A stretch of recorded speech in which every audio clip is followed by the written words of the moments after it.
Señor, ¿cómo estás?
Ha recibido su ticket de comida, se va a entregar la comida, el ticket de comida todos los días y va a estar en el día.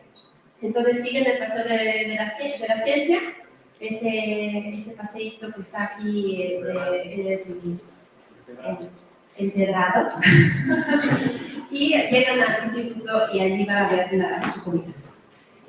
Aquí terminamos, no va a haber el evento que estaba programado de 12 a 2:30, entonces, pues ni modo, el programa me lo han dicho con mucho retraso, entonces, muy poca antelación, entonces salimos, el evento se acaba aquí a las 12:15, pero pueden quedarse aquí, trabajar aquí, ir a pasear y conocer el instituto, el campus, y luego regresamos a las 2:40.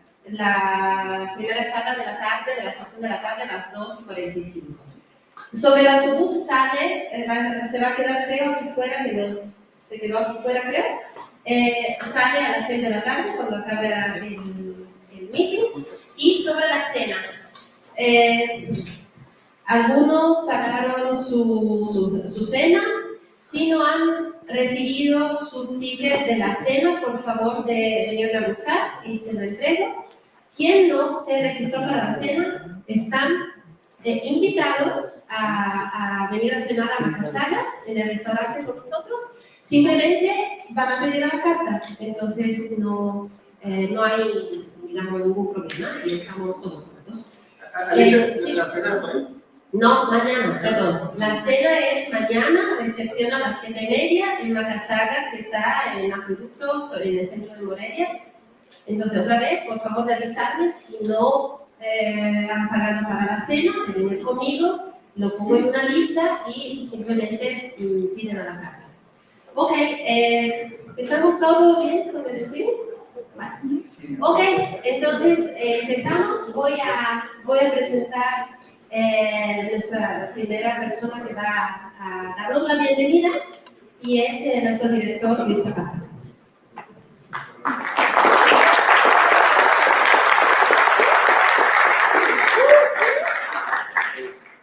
Es un gusto verlos a todos aquí, verlos reunidos a todos ustedes en un solo auditorio. Realmente, pues, solo para darles la bienvenida a esta reunión que empezamos ahora cada vez con mayor fuerza en este nuevo proyecto que nos hemos ido involucrando. Bueno, por aquí les puse algunas cositas en esta presentación acerca de la reunión. Pueden ver por ahí, pues, más o menos nosotros esperamos alrededor de 100 gentes en esta reunión. La idea, pues, es que nosotros iniciamos en la UNAM un convenio que nos permitió entrar a este proyecto y continuar, pues, con una serie de cosas y pasos para ir tratando de realmente llegar a ser lo que nos proponemos con este proyecto. Este convenio nos va a permitir, pues, tratar de continuar y trabajar con esta investigación de primera clase que siempre hemos tenido aquí en México, en varios institutos, y también, pues, tratar de promover la participación en México, de toda la comunidad de México, con esta reunión y que realmente sean partícipes en este tipo de eventos que vamos a hacer. Pues hay una gran variedad de gente que está invitada. Vamos a escuchar de muchos tipos, tanto de extragaláctica, galáctica, cosmología, cosas que están relacionadas con este nuevo proyecto y que podemos ir tratando de ir haciendo una vez que esté terminado el observatorio, ¿no? Entonces, pues, más o menos yo creo que ya les explicó un poquito a Liche, donde vamos a tener estos noches, estos coffee breaks, también lo vamos a tener aquí afuera. Después de esta reunión vamos a tener los community days, que muchos de ustedes probablemente ya fueron, y que también lo hemos hecho aquí en México continuamente para ir trabajando con datos de diferentes observatorios. Entonces, pues más o menos es esto lo que vamos a tener. Yo quiero darles las gracias por venir aquí a Morelia, espero que disfruten mucho su estancia, espero que realmente haya mucha discusión de cosas que vamos a poder hacer con este nuevo observatorio y que realmente nos una a toda la comunidad de radio, de toda la comunidad astronómica en México para poder sacar el mayor provecho de este observatorio. Pues, darle la bienvenida y muchas gracias.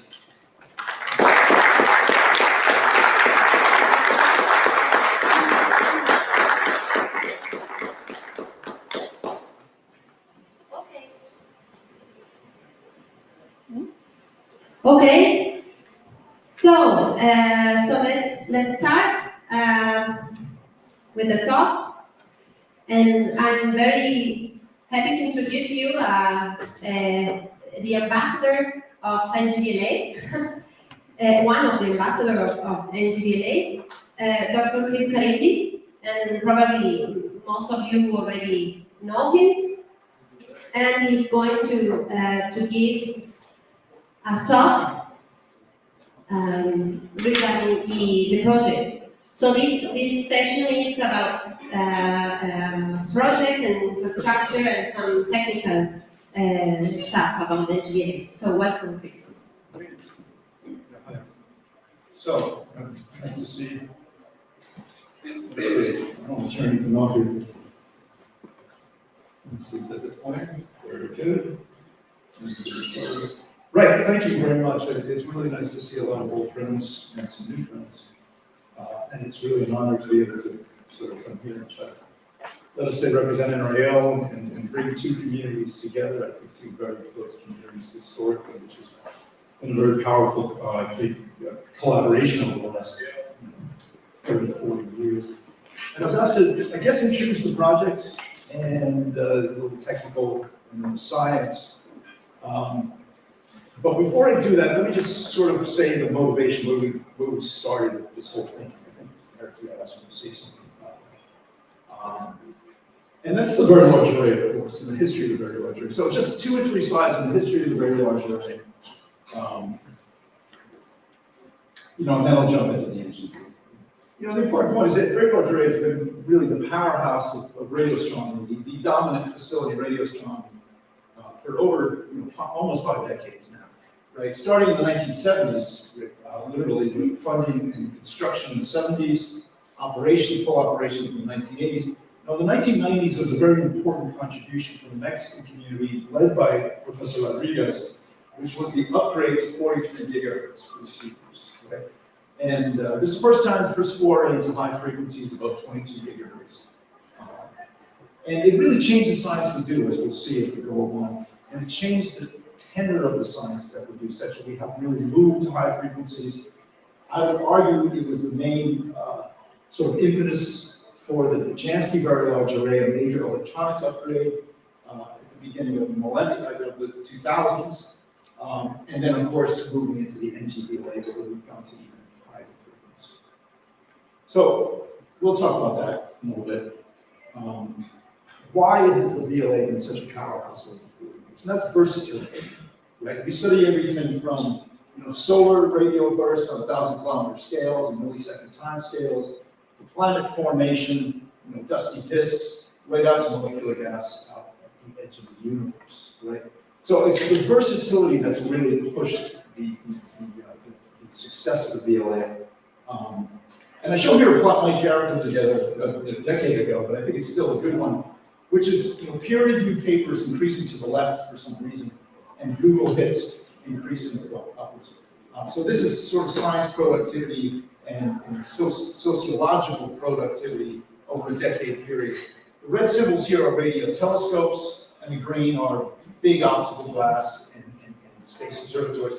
And the VLA sits up here in really rarefied territory with the great observatories in space and with the big optical glass back in 15, 20 years ago. So really the most productive radio telescope over the last decades, 4 or 5 decades. But there was a recent, I don't know if anyone's, so it's also seen in the movies. We're all familiar with the Very Large Array, Contact, and the much too long of a movie. I think this is Terminator, I'm not sure I never saw it. Sorry? People may know that movie. But, there was a British crime series a few years ago, and they made a movie, I think, recently called Luther. And somebody sent me this quote from the time series, which said, "I've always wanted to see the Very Large Array in New Mexico. It's not the biggest in the world, of course, or the most modern, but it is iconic." I don't quite agree with that. It is very modern. We did upgrade all the electronics. But he does make a point, which is that all the infrastructure, the antennas, track, all the moving parts are 50 years old, right? Which got us to thinking of the next generation of Very Large Array. This is a new facility for the new millennium, right? Lots of new science coming out, time domain, explosive universe. And the idea is, not just to upgrade the current facilities via EA, but a complete replacement of these facilities, right? With something really that pushes us to the next generation. We have this buzz phrase, thermal imaging at milli-arc-second scales. That essentially means very high resolution and very high sensitivity. You'll see why that's interesting. So, if you're going to go, you might as well go big. And so the idea is to go by an order of magnitude, the collecting area of the current facilities, JVLA, ALMA, and the VLBA, over some of these frequency ranges. And 10 times the resolution, at least of the current VLA and ALMA. We are limited by the diameter of the Earth, of course. It's broad frequency range, again, pushing to higher frequencies. 1 gigahertz to 116 gigahertz, 244 The idea is to make 244 18-meter antennas. Here's a sort of a artist's impression, you might say, of what the antennas might look like. Off-axis parental. I'll say a little bit more about those in a little bit. About the antennas specifically. So 244 centered at the VLA site. The majority of the antennas will be at the VLA site, but extending over the United States and into Mexico. We're selecting high and dry sites in order to, for the most part, where we can, which is the majority of sites, in order to go to the high frequency observing conditions. So generally speaking, it should be a good telescope. So the VLA site is excellent at 115 gigahertz. We learned that with the ALMA testing. Now, these are fixed antenna locations, and that has important consequences for both usage and configuration, which I'll point out in a minute. Let's see. Oh, yeah, there's going to be a small array of 19 6-meter antennas that are real close together for low surface brightness science. I'm not going to really say much about that today. So, what was the first hurdle we had to cross? And that is the decade survey. You can't really get a big project through in the United States without getting high marks. And we certainly, I think, did very well. It was identified at 4 large facilities start sometime toward the end of this decade. Actually, I showed you some of the timelines. So the idea is to start full operations in the middle of the next decade, just after the US big class in the altitude. So I think we did pretty well there. Enough to push forward. Now, I'm going to go into quite some detail on some of the science cases, because that's what people are most interested in. But one thing you should say is that, for any large project, you can't really predict the science you're going to do for 20 years from now. So parameter space is very important. You might call it discovery space. And I show here 2 of the main parameters. Here's collecting area versus frequency, and this is angular resolution versus frequency. This goes up into the optical. So in terms of collecting area, I show here the current VLA in red, the current ALMA in blue. This is from 1 to 116 gigahertz. And then the SKA, which is currently under construction, increasing down to lower frequencies. The green here is the DSA 2000. I'm not going to say anything about that. That's a survey telescope, so I won't go into any detail on that. But the important point here is in this frequency range, you see this order of magnitude improvement in sensitivity relative to the existing arrays. Now, I should point out, very important, ALMA certainly goes out to a terahertz, right? And the NGVLA is not going to cover that ground. ALMA will be unique in very powerful area. As well as the SKA being very important down to the lower frequencies all the way down, to 10 megahertz. Okay. Now I show here angular resolution. Important point is the NGVLA will be getting sub-millisecond resolution at the highest frequencies, and certainly the resolution to image planet formation on AU and sub-AU scales, and the sensitivity. And I'll point that out in the science slides. Okay. And rivaling, and in fact, improving on the optical, big altitude ones.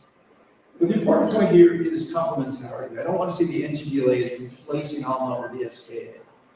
The idea is that we move into the middle of the century, and we will have a complementary suite of arrays from meter wavelengths up to sub-millimeter wavelengths.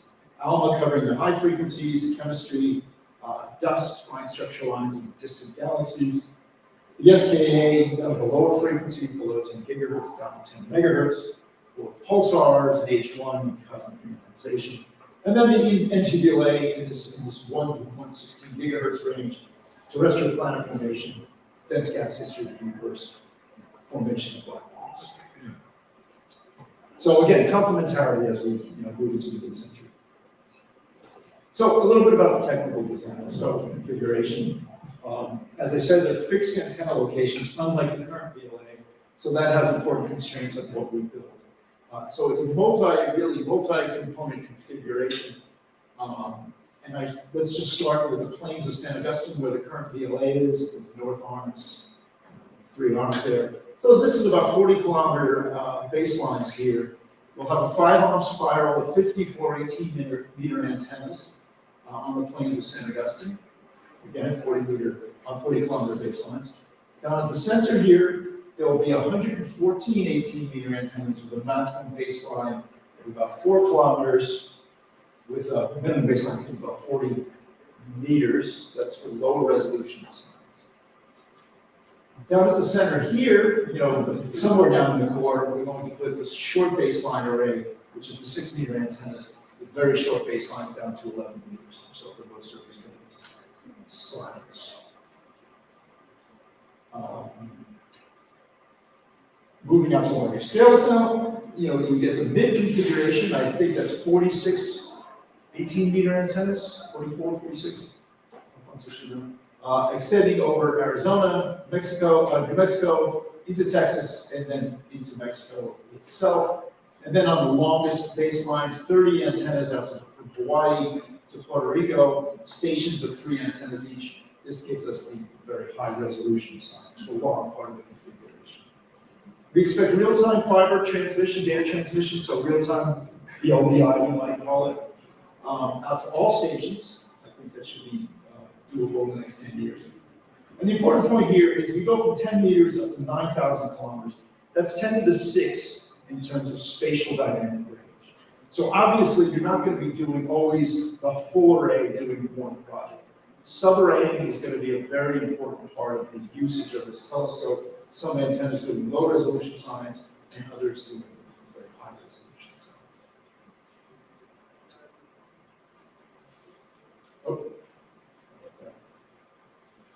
Very good. Some of the technical, a couple slides of the technical advances that we have here. I think the main point I want to make here is the design is well advanced and well costed. Right? And we submitted a very detailed reference design, costed as well, for the decade survey in 2019. And the important point is that, with ALMA, with the SKA, with the JVLA, we've had 30 years of development in radio interferometer technology, receivers, correlators, archive, data transmission, antennas. We can just build on all of that. And this is a very low risk and well costed concept for that reason. Okay, so we got somewhat lucky. It's expensive, we'll talk about that at the end. So there is multi-agency interest, we need some money from elsewhere. Department of Defense and NASA, the Celestial Reference Frame, of course, I think that work will continue. Space situational awareness, spacecraft tracking and imaging, and of course, first mode telemetry, planetary flying. First mode telemetry. 6 receiver bands. Here I show here one of the doers. There's 2 doers. There's one of the doers with 5 of the bands up to down to the 8 gigahertz band here. Linear array, so changing frequencies will be moving in the focal plane. Important point here is, when we're talking about 10, 20 gigahertz bandwidth, instantaneous bandwidth observing, sub-micro-Jansky sensitivity in 1 hour in the continuum, and again, sub-milliard second resolutions for the array. The antennas, a lot of technical details on this, but let me just point out, we're talking about efficiencies of 80% up to 43 gigahertz, probably about 50% up at 80, 90 gigahertz. So it'll be a good high frequency telescope. Again, off-axis parabola, feed low, unblocked aperture, this linear array of feeds in the focal plane there, off-axis Gregorian. The important point here is that we let the subcontract for the antenna prototype to MTEX in Germany, in Saxony, and they have already begun construction. I'll also show some pictures at the end.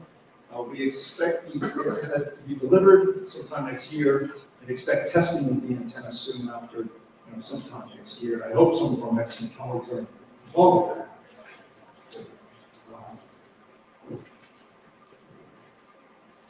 Expensive project, we're looking for international participation. We have 2 excellent partners already, which is in Japan, a number of people involved with science working groups and technical working groups. And of course, here's the first meeting in Mexico, bringing these 2 communities closer together. I'll say more about that in a minute. Last summer, we had the first big combined meeting with the Square Kilometer Array in British Columbia, Canada. Trying to bring these communities together, at least in terms of development, archive, data processing, computing. We'll see how far we'll get with that. But I think, for the purpose of this meeting, I do want to emphasize the Mexican connection. It's historically very deep and currently very vital. People really contribute to the project. Starting in the 1990s again with the high frequency upgrades at the VLA, which was really inspired by Professor Rodriguez. And I think that actually moved us towards high frequencies in the JVLA project and now the NGVLA project. There's been broad scientific usage of the Mexican community of the facilities. And I should apologize, I'm certainly not being complete here, and if I've missed people, again, apologies. But I showed some examples here, of the Mexican science from the VLA, VLBA, ALMA, microquasars and galactic black holes and superlunar motion, stellar outflows, very important work, massive star formation, microarc second astrometry and galactic structure, ultra-compact H2 regions and how they fit into galactic structure, and of course, right out to the edge of the universe and single molecular gas in distant galaxies. Now, in terms of NGVLA involvement, we signed the MOU last year between NRAO and UNOC. I hope we can broaden that participation across Mexico. Members of our science advisory committee, I'm not going to call people out by name, because they're probably missing people. Technical advisory committee, and very important work being going into the science and technical working groups. And let me just highlight one of those areas, which is configuration work. We'll hear more about that in the next talk, I believe. And that is, first of all, site development for the northern Mexico stations, site monitoring, RFI, and weather, access. These are challenging sites, and in terms of mountainous terrain, which is good in many ways, but it's for fiber power access, it's going to be complicated. I don't envy, Alfonso, I don't envy you this work. It's going to be a slog. And then there's the potential for even further involvement. It's not officially part of the project yet, but I think it's very important to think about, is to put more stations, long stations, down, for instance, in southern Baja and down at the LMT site, and perhaps other places in Mexico, further into Central America. Craig Walker has a very nice memo on this, showing the improvement in the 48 coverage, the imaging capability, in particular in the north-south direction for high-resolution science. I think there's a lot of really important science that will come out of this if we can expand this project. I don't think it's a huge investment either. It's just a few stations that will make a really big impact. We can talk about it. So, people really want to hear about science. Well, maybe other people want to hear about technical stuff. But let's talk a little bit about science. The important point, again, is versatility. Strength through versatility. This is not a survey telescope. It will do surveys, but this is more like ALMA and VLA, where it's kind of point and shoot, and over a very wide range of science. I should highlight the important work that this has been community-led through the last decade with the science advisory committees. And the chairman, it was Ajay Zella and Alberto Bolado were the chairman back then, and Eric Murphy was the project scientist. And they really led this project into the decade survey. And it was really excellent work. The current chairs are Dave Wilner and Ben Matthews. Very broad range of science again, from planet formation, chemistry of life, galaxy evolution, physics and cosmology, and of course the dynamic universe, the explosive universe. We'll go into some of these in more detail. It culminated in the science book, and I think there are many authors, in this room in that science book, but do take a look. I think it's relatively complete. I'll show a couple of new areas that have come up in the last few months in this talk. From this very broad science case, the Science Advisory Committee boiled down, whoa!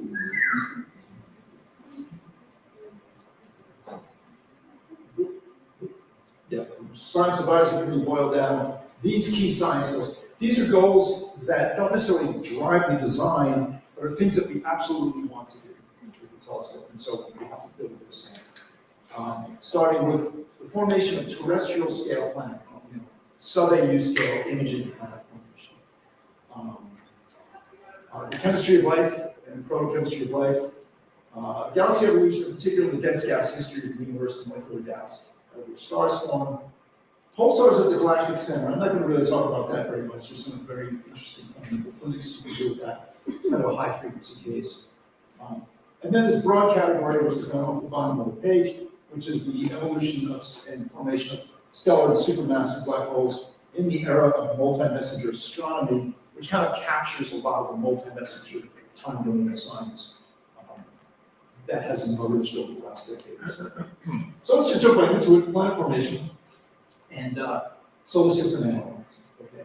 We're all very aware of the fact that, you know, when I started grad school, there were 9 planets in the universe, and they were all, you know, in our own solar system. And then over the last 20 years, 30 years, thousands of extrasolar planets have been discovered. This is a huge sociological step forward, not science, sociological step forward. Right? And this is mostly outdoor. At the same time, ALMA has opened a window on studying the formation of planets by imaging of protoplanetary disks and the various rings and gaps that are formed due to the formation of massive objects, Jupiter, Earth, etc. Right? That also is a tremendous sociological event to watch planets form from formation through maturity. It's a whole new world. Many of them. But, you know, one thing I should point out, if you look at ALMA images of protoplanetary disks, for the most part, typically you're going to be looking on scales bigger than 1080. Okay, there's 2 reasons for that. First of all, I'm really sorry. 2 reasons for that. You need, if you want to get 180 resolution, right? At a distance of the closest star-forming regions, Ophiuchus, Taurus, you need 7 milliarc second resolution. Now, ALMA can do that, right? But only at the highest frequencies. And at the highest frequencies, the inner disk is optically fit. So if you want to see down into the formation of, let's say, a solar system, sub-AU, you've got to go to lower frequency. And that's where the NGV will really excel. I show here a simulation of a forming solar system by Ricci and Zilla. I don't actually know the gory details of this simulation, but the general point is, you know, you need the high resolution at the lower frequencies. And here's a really exciting thing we can do.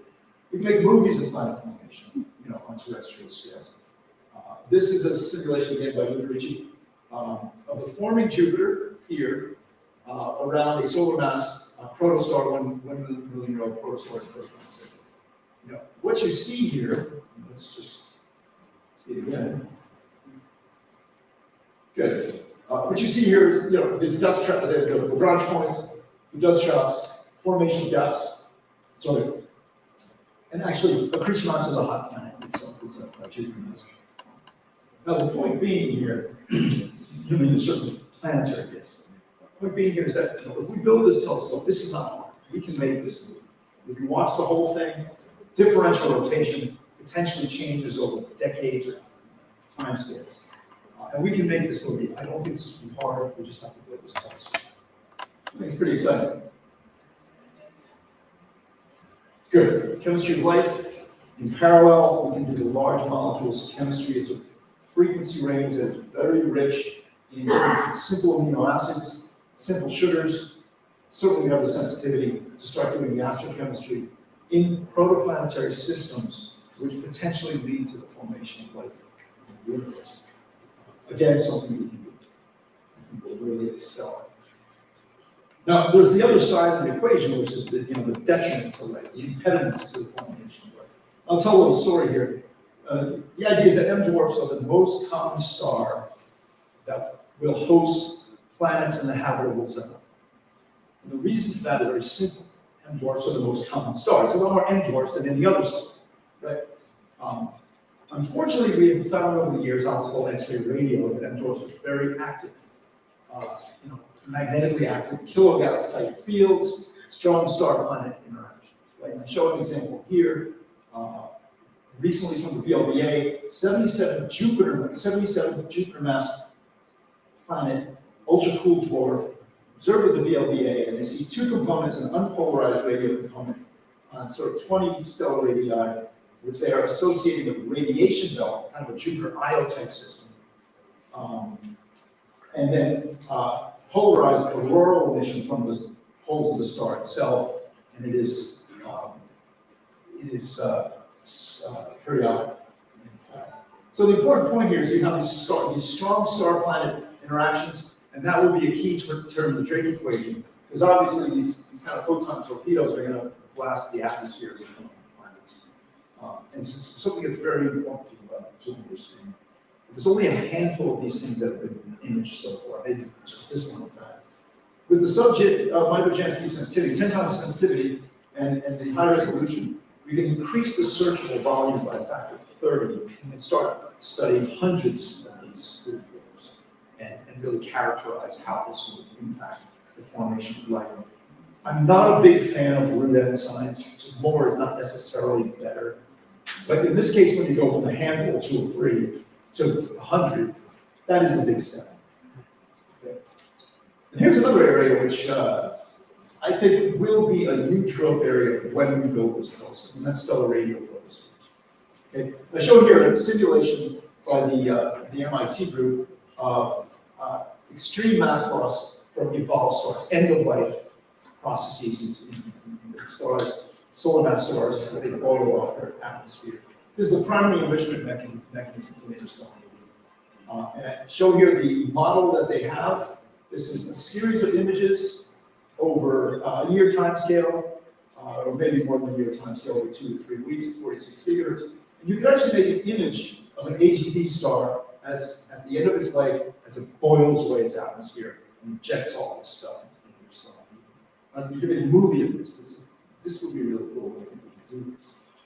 The more mundane way you can think about the radio HR diagram, radio photospheres, you'll have the sensitivity and the resolution to determine the radio photospheric radius and brightness temperature for over 10,000 stars, mostly giants and supergiants, but certainly hundreds of main sequence stars. I think, like I said, this is going to be a major growth area for the NGDLA, simply because of the sensitivity and the resolution. Right. All right, moving away from planets and planet formation, let's talk about the dynamic universe and the physics of the dynamic universe. We're all very well aware there's Nobel Prize as a result of the discovery of gravitational radiation from merging 30 solar mass black holes, the first gravitational waves being discovered. Again, extraordinary result, Nobel Prize winning result. But I think just as surprising to me was how quickly they identified the electromagnetic counterpart. This is a new non-electromagnetic window in the universe. And they identified the electromagnetic counterpart in the optical and the radio within weeks, months. I thought this would take years. But the important point of view for radio astronomers, if we could call ourselves that, I will call myself that, is that it's the high resolution broadband imaging of the radio which really unlocks the physics of these sources. Okay, it's the only way to do it, right? I showed that here. This is the light curve increasing a couple hundred days and then a abrupt turnover, and the direct imaging of apparent relativistic motion, relativistic jet in this source. So from these data, they came up with the smothered emergent relativistic jet. Black holes merge, form a disk, quickly out comes a relativistic jet. It gets, whoa, this thing is very sensitive. It gets, I don't know. No, I'm really back to square one, all right. Yeah. Terribly sorry.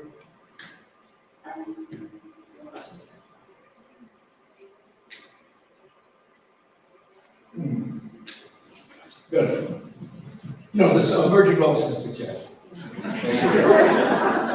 It's just, the pointer is too close to the galaxy. Yeah, so it's the physics of the source that really comes out with the radio observations, right? As the jet, the relativistic jet, punches its way out of the surface. So NGDLA with the gravitational waves, again, it's a root-end science thing, but we're talking about just increasing the searchable volume by a factor of 30, which allows us to study 10 to 20 searchable LIGO events every year. That's the prediction.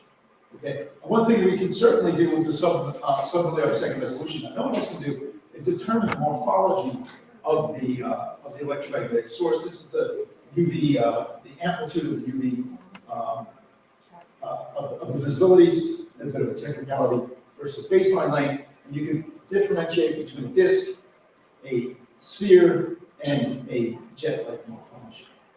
general point behind all of this is that multi-messenger time-domain astronomy, right, which is the future, right? Gravity waves, laser neutrino sources, synoptic surveys in the optical and elsewhere. And it's the radio that provides the unique tools for unlock the physics of the explosive universe. I think the NGVLA is a really ideal instrument for this. Now, this is something very new, and I'm indulging myself in 3 slides, okay? Because I think it's very important. Because we've been really searching for a key science case for the long baselines, and I think this is really it. I remind you of the result of the physics result of the millennium, which is the direct image of potentially the direct image of the gravitational shadow of a supermassive black hole in the galaxy M87 at 230 gigahertz with the Event Horizon Telescope. And the members of the audience who are authors on this, fusion Nobel Prize work, seeing it 42 megaparsec second, less than 6 Schwarzschild radii shadow, right? From that they derive the massive black hole. Now, this source is embedded, of course, at the base of this spectacular radio jet. There's Craig Walker's image from the VLBA, 43 gigahertz, which extends this as a few parsecs. It extends out to tens of kiloparsecs, right? And you see superluminal motion at 6 times the speed of light in some cases. This result, I think, has really reinvigorated interest in radio AGN, accretion disk physics. The jet is formed by this accretion disk, and relativistic jets. Okay? A whole new interest in this field. Now, the interesting thing from the NGVLA perspective is the recent the global millimeter VLBI results at 90 gigahertz. Okay? Super resolved image of the recent GMVA data. Of course, the LMT was an important player in both experiments. Shows what appears to be a ring. Now, it's 50% bigger than the ring seen at 230 gigahertz, which I think we don't understand why. But that's not the important point. Is you can see the ring, and you can start seeing the connection now to the inner jet on less than milliseconds. And that opens up the window for the NGVLA to contribute, because we will work at 90 gigahertz, right? To get the accretion disk jet connection on scales on 10 Schwarzschild radii. So we did a simulation recently. Here's the next generation Event Horizon Telescope. It's a lot of new antennas are being proposed and incorporated in the next generation Event Horizon Telescope. And we asked the question, how much better at 90 gigahertz can you do if you add the NGVLA to this system, to this telescope system across the globe? Remember, the EHT is really focused on 230 and 350 gigahertz. We're not going to do that, I don't think. So, keep that in mind. It has its purpose. But what does the NGVLA add? Here's the UV coverage, a bit of a technical detail for non-radio astronomers. EHT alone. This is out to 11,000 kilometer baselines. Okay, and you can see here, at least you increase the total collecting area by a factor of 5. Okay, you also improve the UV coverage in the inner 6,000 kilometers or so, substantially much better energy capabilities. We'll see that in a second. On the longer baselines, the UV coverage, you still get some big holes. You do get a lot more sensitivity out to certain baselines, to Africa, for instance, in the US Southwest. There are other advantages in terms of calibration in space VLBI. I'm not going to say anything about that. But what you can do is do an imaging experiment. We took a model where we take a ring, 64 microarc radius ring, and we put it at the center of the 43 gigahertz jet of M87, scaled it down accordingly, scaled the flux, etc. And then we run it through a simulation, 12-hour observation with the NGPHT alone, and then with the NGVLA included. And you see, you get 3.5 times lower noise, right? And that lower noise is mostly due to this large-scale structure, which is not reproduced well in the EHT only image, but reproduced very well when you include the NGVLA. Right? In terms of the ring itself, in both cases you get a good image. Right? That's because it's a very bright source, you're not sensitively limited, and therefore UV coverage on the long spaces is not all that different. For faint sources, it would be a different story. You really need the sensitivity. Light sources not necessarily. But on the larger scales, greater than 0.5 milliards, you see a really dramatically improved image. right? So I think this could be a very important science case, in particular, going to fainter sources. So I'm excited about this, and I think we should pursue it. Final science area, I don't know how many people time. 8 minutes. Okay, that's fine, I'm almost done. Final science area, molecular deep fields. Talking about, these optical deep fields that we're all very familiar with, UDF and JWST, et cetera, identifying thousands of galaxies over field. Okay. Right out to the edge of the universe. So what they can do, one of the things they can do with this is trace out the star formation history of the universe, very familiar plot. This is the star formation rate, density versus redshift after 13 billion years, with a rise and a peak around redshift to the epoch of galaxy formation, after stars in the universe form, and then this slow demise to occur. But you have to remember, this is only half the story, right? This is the stars and star formation. Look at the molecular gas. That's the gas out of which stars form, right? And that's the missing half of this story. I'm sorry this doesn't show up real well, but people are trying to do this with ALMA, the VLA, the NOEMA, detecting molecular gas through CO observations and through dust. There's different ways of doing it, just focusing on CO. To try to get the dense gas history of the universe. And we are making progress. Here's one example, the aspect survey, a large survey with ALMA, where in 200 hours we detect 36 CO galaxies between redshifts 1 and 3. Since it's a line observation, you immediately get redshift. Okay, so when you detect a galaxy, you get redshift. So 36 galaxies, which was exciting, but it's not 5,000. Okay, the factor of 10 sensitivity and wider bandwidth of the NGVLA. We're now talking about a 100-fold increase in the detection rate of galaxies in blind surveys for molecular gas. So you're starting to get galaxy densities, aerial densities, that are competitive with the deepest optical fields. And that's really exciting, because then you can draw a one-to-one comparison between molecular gas and the star formation. So here's, they quantified that here. Here's the dense gas history of the universe, molecular gas density, cosmic versus redshift. The big boxes here are the current measurements from the VLA, from ALMA, from NOEMA. And it kind of shows a rise and fall. You can kind of draw a straight line for that too.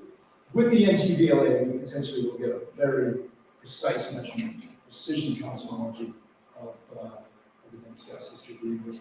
At the same time, doing sub-kiloparsec scale measurement. It's a simulation of an active star-forming galaxy would look like. At redshift 4, CO2 to 1, the galaxy dynamics, potentially rotation curves, gas distribution, as opposed to what you can do in facilities in the same galaxy. So that's some of the science that I was going to highlight. Let me just put up the timeline for the project, if people are interested in this. Starting in the last decade, where we were in preparation for the decade survey, science book and reference design. We went through the Abstract 2020, I think we did pretty well. We've been running on some development funding, kind of unofficial development funding from the NSF for the last few years.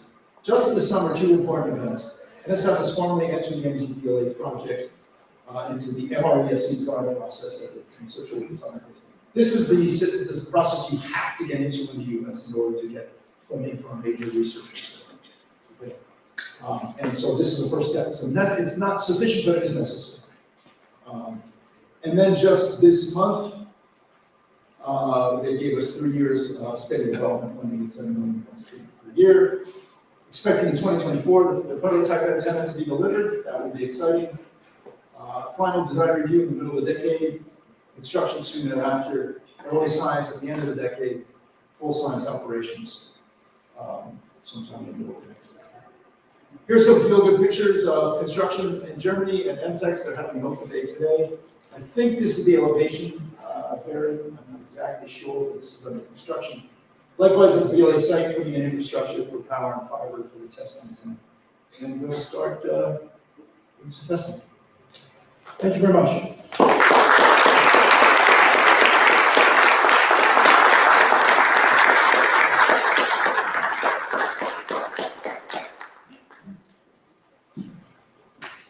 I don't know if there's time for questions or not. Yes, I go through it.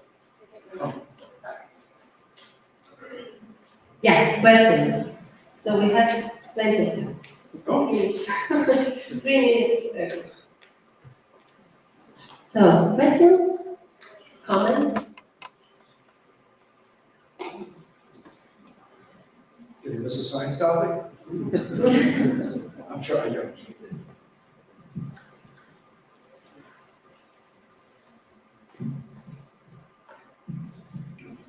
Hi. So what's the main driver of noise, essentially? Is there any chance of improvement on receiver technology or calibration techniques, etc., so that the images in the end will actually, especially for the long baselines, or for the longest baselines of the meter wave, that the images will have like good noise properties and good, yeah. Understood. He's asked about the noise system. As I said, we certainly are building on the work, the receiver development that went into JBLA and ALMA, in particular and SKA. So are we at really the state-of-the-art, receiver? I think we're close. We potentially, but there's still a lot of work being done. A lot of questions of maybe getting octave or greater bandwidth receivers, but you may pay a noise penalty on that. Because of course, if we decrease our noise by a factor of 2, then we don't have to build half the antennas, because it's A over T. But I think we're actually pretty close to optimal at this stage. We may make some improvements. In terms of calibration, we are experimenting with water vapor radiometry as a phase correction technique in order to improve our coherence, like ALMA, like WEMA, I think, does as well. It's more of a challenge at 90 gigahertz. You may actually make your data worse, not better. But it's something we're exploring. We're trying to avoid making it a single point failure, so we're not building it into the design. We'll have other ways of calibrating. But if it can improve the project, we will certainly try to do it. In terms of the detailed design of the receivers, noise source switching and stuff like that, I don't have that much information on that. But I can refer you to the proper comments. Thanks. So it was Carlos Román, no? And then Charlie Carrasco and Juan. Hi, this is a very quick one. In terms of, you already mentioned any projects related to galactic astronomy. Is there any plans now that we're going to have an LCC that we are thinking of doing for Gaia? So we wanted you to do a brief comment on that. Like there was with galactic surveys that are related to Milky Way. Nothing. I think we're taking, certainly taking sort of time domain science and fast response very seriously. We're already starting with the VLA to incorporate new techniques as the whole working group that's been established to incorporate, how to optimize our fast response. The telescope will certainly be applicable to galactic science, planet formation, et cetera, et cetera. The micro-arc second astrometry, potentially sub-micro-arc second astrometry, for comparison to Gaia and for the celestial reference frame will continue. I'm sure the Navy will stay involved. And we are, in fact, actively writing memos on the design of the stations for the long part of the array to optimize calibration, frequency, phase calibration, multi-frequency, or paired antenna calibration. To really get down to, I think they're talking, I don't even know, something like, let me not quote anything, but much better astrometry than we can do now. Whether we go that route or not, I'm not sure, but it's certainly in. Carlos Carrasco. Hello, this is your mention. Here. Oh. So I would like you to comment on three things. One is what are the plans for the open skies policy to continue, and the environmentally friendly instrument if the VLA is the NGVLA is going to be an environmentally friendly instrument. And the last one is the level of use. I mean, people which is not a radio astronomer, don't have any knowledge of radio astronomy, can use how are the plans to use for them the instruments? I can answer two of those, which is open skies. That's the plan. Changing that. In terms of usage by non-experts, let's say, we have a big data, whatever you call it, the data management group, which is working on, you would say, science-ready data products, and working towards that with the current VLA, and then applying that to the NGVLA. A difference with us and SKA is we will be saving the visibilities. Okay, the raw data. Okay. We are not relying on simply sending people images and then erasing the data. Okay. We think that's hard with what we know today. And hopefully they can do it, but we're not relying on it. We will be saving the visibility. So if you want to go back and re-image the archive, you'll have the ability. So, but we are, with the, like on the VLA, the idea is to deliver the products, science-ready data products to the average user. And as we see with ALMA, it has in the US, 5,000 out of 10,000 astronomers, higher oversubscription rate than JRST. Oh, your third question about green technologies. I don't know nothing about that. I don't know. Okay, I don't know. Joel, please. Hello. Is there any expected synergy between the NGVLA and the infrared interferometers? Because at the beginning of your presentation, when you showed this plot of angular resolution versus frequency, I was surprised that there was no sign of VLTI or CHA over there. While it's more or less at least in resolution, the same parameter space that is going to be covered by the NGVLA. Yeah, you could also mention, in some certain way, you mentioned magnetic ridges, right? And so for I'm sorry, I didn't should have put that on there. There's also space infrared. That'll be very interesting. It's an area that I'm actually working on myself in terms of the techniques. So let's talk about it afterwards. I don't have anything concrete to say at this moment. Thank you. Okay. Any other question? I have just one quick question. Yes, for you. Is there any update about the transition about VLA and GLA? Because I remember in Canada there were no update. I mean, they were talking. Yeah. So is there? It's not our problem, but it is, like, in the sense that if you looked at Arecibo, they made a mistake by shutting down the facility for N years. You kind of lose a community, right? You don't want to do that. So we want to keep the VLA running at least until the NGVLA has the collecting area of the current VLA. Now, whether we then throw a big switch and shut off the VLA, or whether we do something with the VLA, really depends on if other people step up. If people have money to do something else, pulsar tech, make a pulsar telescope, stick it in a configuration. We're certainly willing to listen to them, but someone's got to come up with money. We'll see how top. Okay. Thank you, Chris. Okay,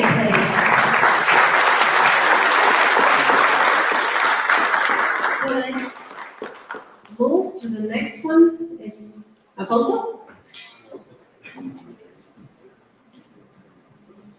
Alfonso Trejo is going to talk about the ¿Español? ¿Inglés? ¿Voy en inglés? ¿Supongo? ¿Cómo quieras? Bueno, yo el anuncio lo voy a hacer. Ok. Alfonso Trejo nos va a dar más información sobre el proyecto sobre la participación de México y sobre todo sobre los sitios de las posibles sitios de las antenas aquí en México, y su charla se titula The Mida Array, Its Sites in Mexico and its Capability for AGB Star Studies. Tienes 13 minutos, los dos. Good morning, everyone. This talk basically was going to be only about the meat array and some of the things. That's actually the most part. But then I wanted to include some of the material that we are doing over here in Morelia, in the Mexican community in general. So there is all the MTBLA team here. So there is like 20 names that should appear here, and then to not miss anyone, I will talk about it in a bit more detail later. So this is essentially the way the team is distributing for activities here in Mexico. So we have people working at the Science Advisory Council, we have people working on the technical part like calibration and other things with STAN and other people. And then we also have people like in my case, or Eric, Roberto, and Carlos and other people in all these areas. No? So there is there are activity in many of these parts.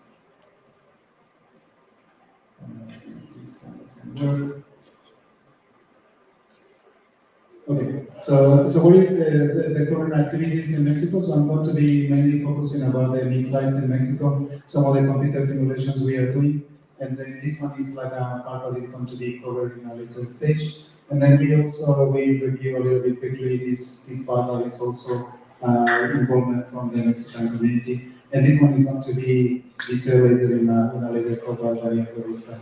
Okay, so what is this bit array inside? So essentially, as Chris was telling you, this is the bit array, the points in red here, and this is the spiral. So this one is in this area. So we are talking about 45 antennas here, and the most critical part is that some of these ones are in Mexican territory. So this is an image basically. So we have 7. So this is like border in Mexico and the US. So we have antennas over here close to the Pacific, but also in the mountains over here. Okay, so what is what we have to do? So you have to actually document or characterize a lot of things like infrastructure, terrain, even jurisdiction, and then you have to do basically go to the sites and look at it, which we haven't done, but we will have to do in a later stage. So I want to highlight that essentially all of the information that is in this talk related to characterization comes from INEGI. They have a big database about all these aspects. So we are not experts in almost any of this one, but essentially we have to take this as a first approach to the sites. Okay, so this is the scale of the array. As you can see, this is antennas in Mexico. This is in scale, so most of the antennas are in the US, of course. And then this is how it looks like. For example, we have antennas. This is the Bravo River in the border. So you have farming lands. This is the position of the antenna. This is defined as a farming land, as you can see, not much going on. So there is a variety of situations for the antennas. But we have to look into all what is nearby, both from the images, but also from the INEGI databases. And we have antennas in the mountains. This is Chihuahua, this is Sonora, I believe. And then you can see there is actually pretty mountainous and a little bit more wet weather and a little bit dry over here. This is basically like a dirt road, and some of these ones are pretty isolated. So we have to essentially go through this. I'm not going to go into detail about this, but essentially with INEGI you can see rivers, these are streams, these are the pink are power lines, the thick black lines are paved roads, and all the other skinny ones are dirt roads. These ones are like faults or fractures. These are elevation contours. You have, for example, 1,000 or 1,300 meters above sea level. These are towns or cities. So you can see this is a very busy area, and this is the position of the antenna. And all these circles are to just give you an idea of the scale. So this is the US side of the border, and all the Mexican side here. So then we have to look through basically all these.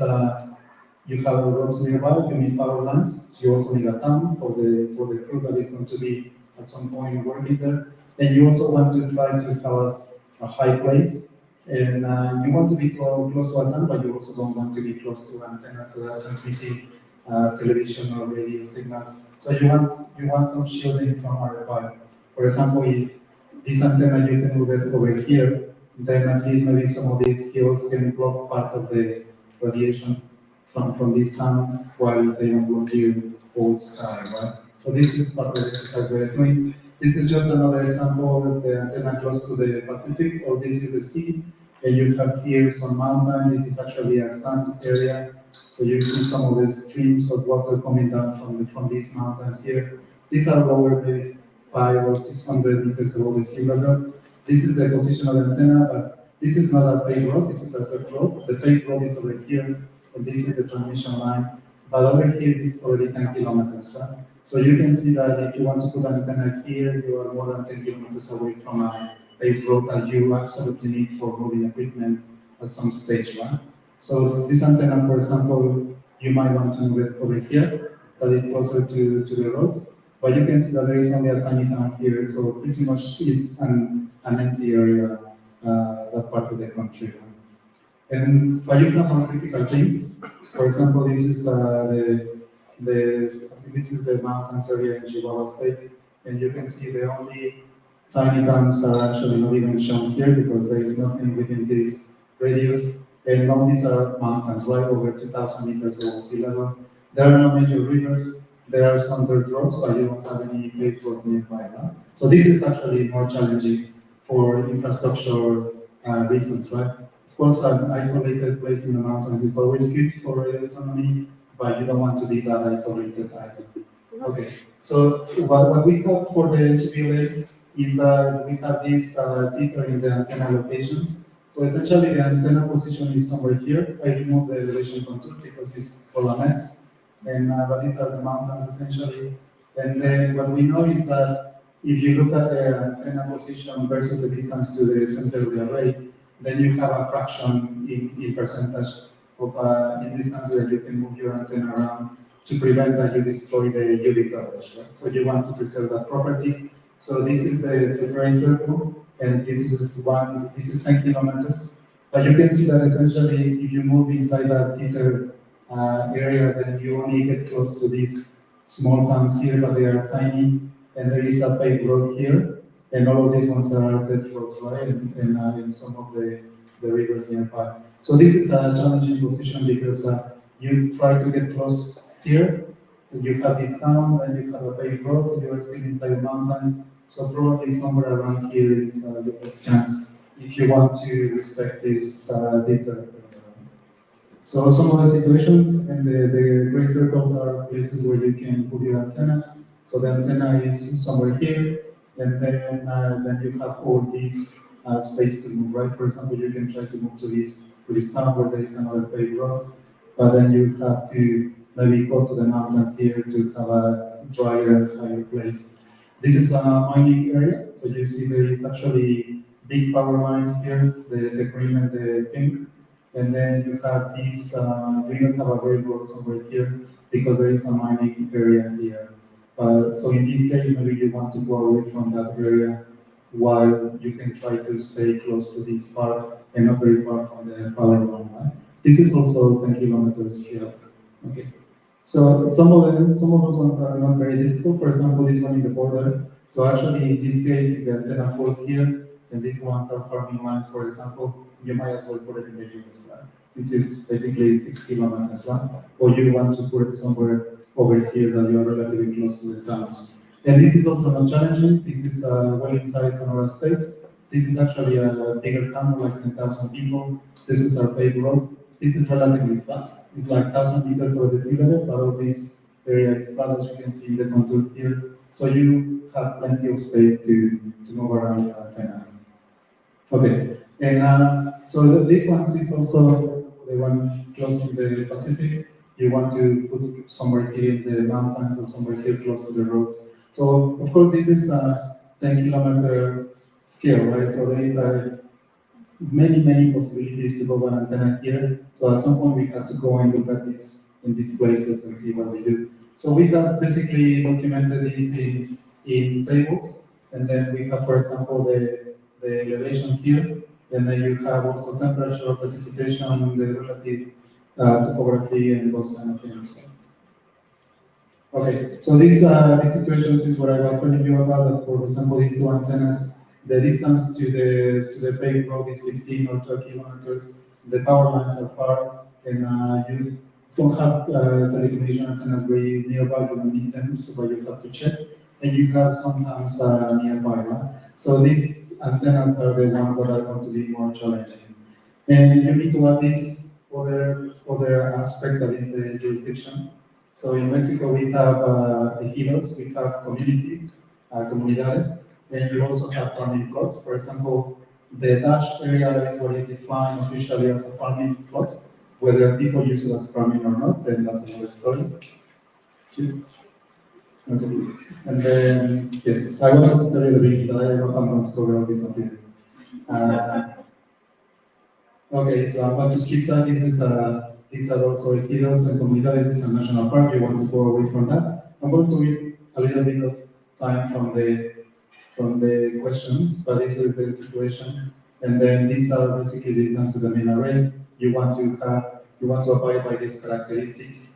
And then what we are also doing is basically simulation work. So these basically we are trying to prove that if you remove the Mexican antennas, you destroy the properties of the configuration in terms of the UV coverage and those things, right? So we are doing everything reproducible. These are the steps that we are taking. This is going to be available, and you can check the later details. But essentially, we are basically swiping the parameter space for simulations.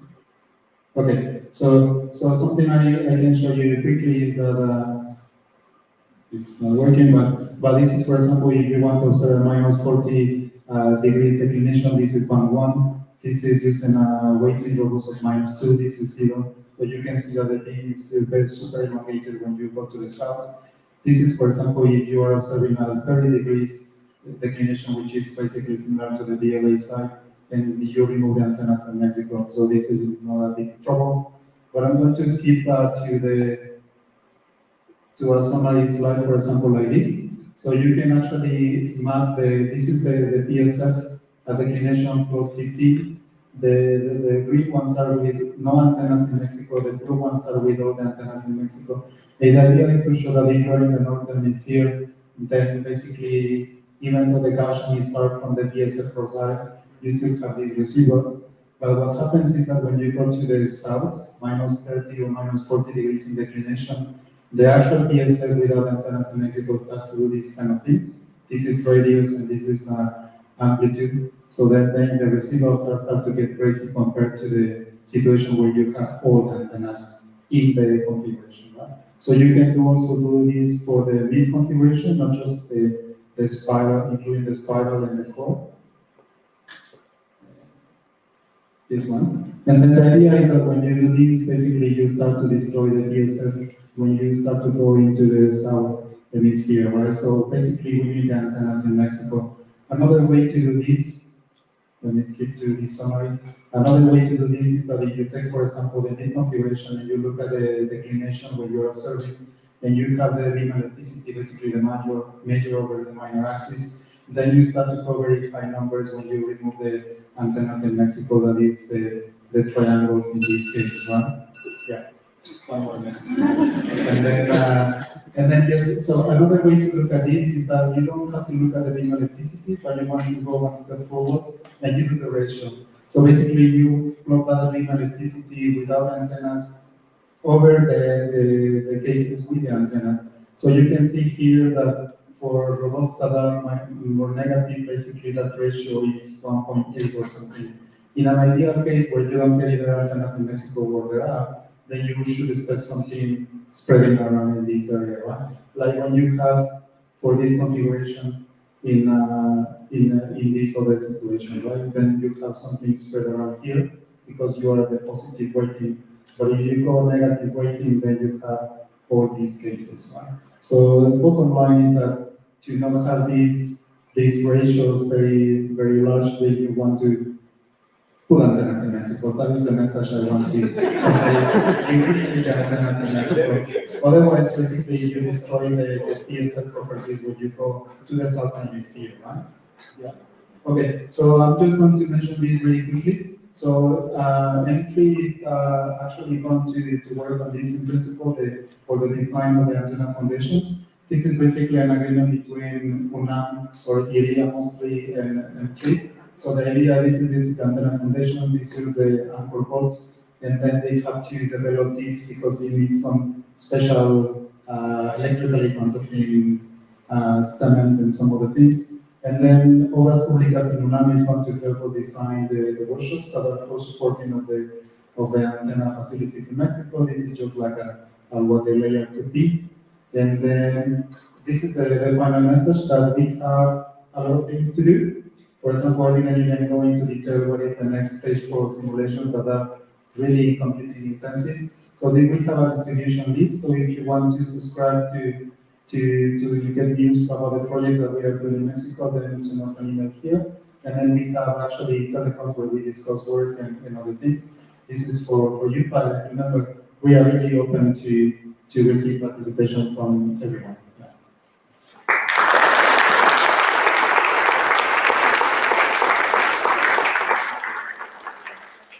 Thank you, Alfonso. Quick question. Pregunta rapidita. Sí. Gracias, Alfonso. Maravilloso. La selección de sitios también consideraste las condiciones atmosféricas de transmisibilidad. Well, we generally want to go to a dry and high place, but then of course the site monitoring has to come later. I think Ferrusca is going to talk about that, but we still have to do it. David.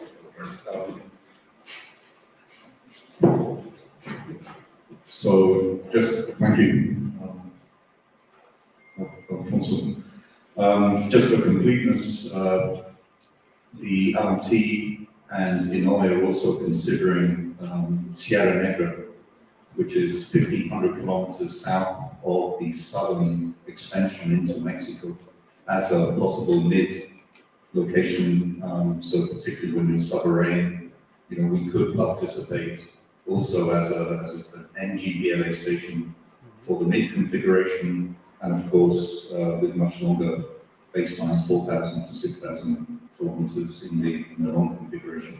So I'll talk a bit more about that on Wednesday. But I think it's important that when we talk about mid-locations in Mexico, that we also consider possibilities, as Chris showed in his talk, a further extension of the mid-configuration to the south. Yeah, that is true. If you have more antennas to the south, that helps even better. We definitely want to explore the possibility of putting a stationary antenna in somewhere central Mexico, like the LMT side, or some other higher mountain, because the long baselines, the next BLBA, basically relies on baselines that are really way south. So central Mexico is definitely where we want to do something. Okay, thanks, Alfonso. So let's move on. Nuestro speaker siguiente es Daniel Ferrusca. Nos va a hablar de su charla, se titula Astronomical HBLA Sites, Characterization at Mexican Locations.